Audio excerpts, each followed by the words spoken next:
Welcome back mga kaaldab. Ito na naman po ang inyong lingkod, si Mr. Destiny. At magbibigay po tayo ng pinakamainit na update po ngayon sa social media mga kaaldab. Birthday po ngayon ng kapatid ni Alden Richards na si Rod mga kaaldab. Abang-abang na naman po tayo sa mga magaganap nga po at mangyayari dito po sa social media mga kaaldab. Gaya nga po ng pinapakita ko at pinapanood sa inyo, ang birthday celebration ni Mengay, marami po na namang question. Ito po yung gustong gusto ng mga main fanatics at syempre ng R-Main. Ang pinag-uusapan ang celebration ni Mengay.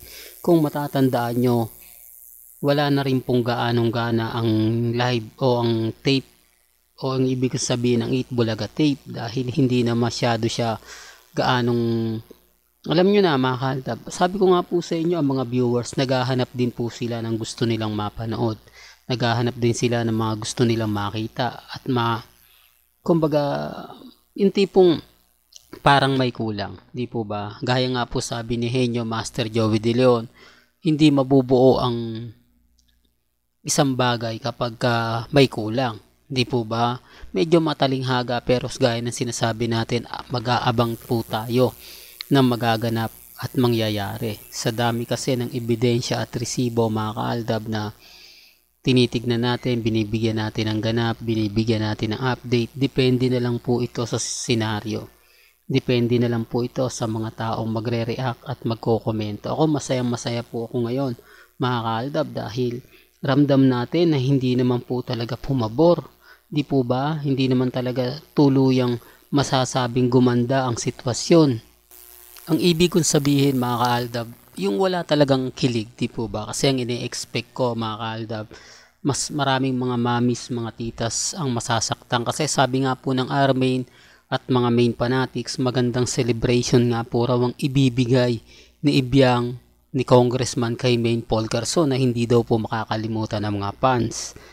Alam ko mga kaaldab, yun ang iniisip ng ibang mga R-Main kasi nga po ngayong taon lang po magse-celebrate si Main Paul Garson nang kasama daw kuno ang pamilya at Haide. Natama naman po mga kaaldab, pero sa tingin nyo mayroon nga po bang magandang kinalabasan?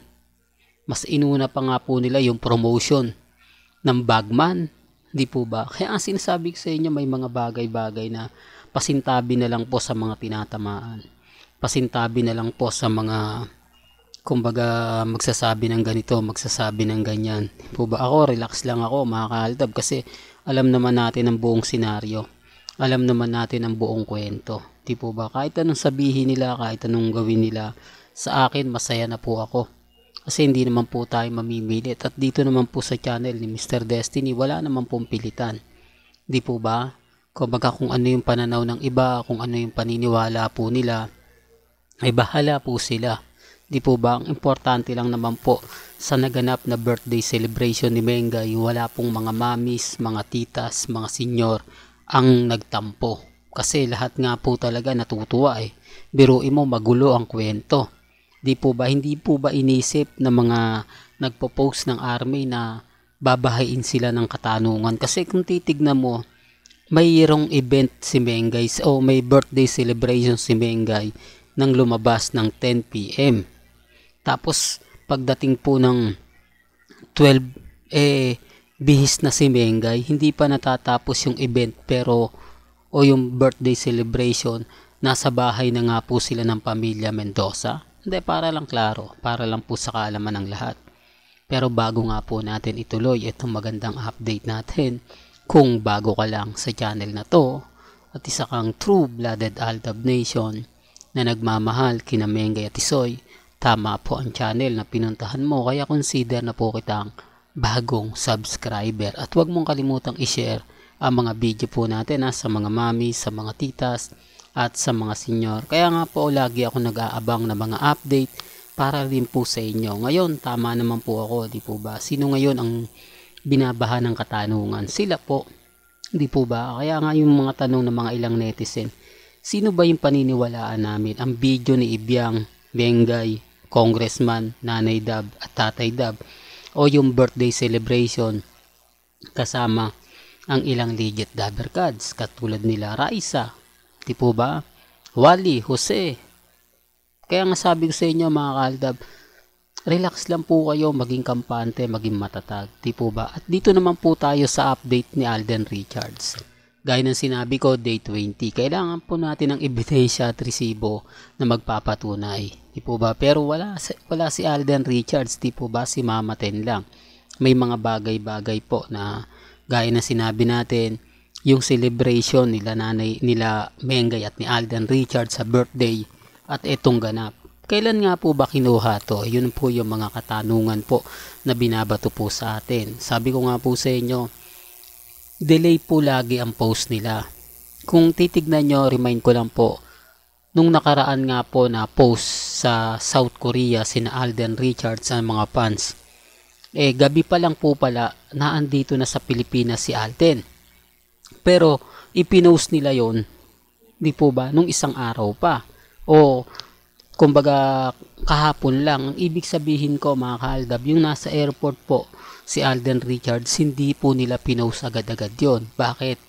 Po ba? Kasi kung pagkakita mo, pwede mo na siyang i-post doon pa lang sa airport na alam mo na pauwi na kayo ng Pilipinas. Ang ibig kong sabihin, doon pa lang sa airport sa nag-post ka, pag sakay mo ng eroplano, ipopost mo na yon, di po ba? Pero bakit laging delay? Bakit hindi pumapayag si Alden na wag niyong i-post yan, kailangan nasa Pilipinas na ako bago niyo i-post yan, para alam nila nandun pa lang tayo sa airport, di po ba? Yan yung mga taktika na alam na po ng Aldab Nation. Gaya nga po ngayon, kung napanood nyo po yung interview kay Alden Richards patungkol po sa Pulang Araw at sa pelikula po nila ni Heaven Paralejo, taktika po yan para mas aabangan, mas tatangkilikin, di po ba? Ganito yung Hello Love Goodbye, pinatatagal nila ang isang pelikula kapag mainit. Napakainit po kasi ng A Mother and Son at 5 Breakups and a Romance, di po ba? Kaya nga po yung iba nagtatanong sa atin, Mr. Destiny, ano ba yung mga nangyayari? Ano nga po ba yung ganito? Ano mga po ba yung ganap? Di po ba? Sabi ko nga po sa inyo, relax lang po kayo.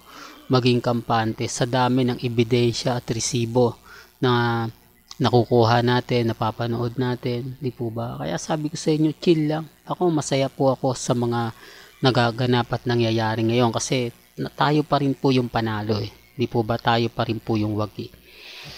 Well, hanggang dito na lang po ang ating latest updates. Kaya kung gusto nyo pa po ng pinaka-latest at sariwang update, abay tumutok lang po kayo dito po sa channel ni Mr. Destiny para updated po kayo sa mga latest at sa mga bagong video po na ilalabas po natin maya-maya lang. Hanggang sa muli, salamat po sa panonood at pakikinig.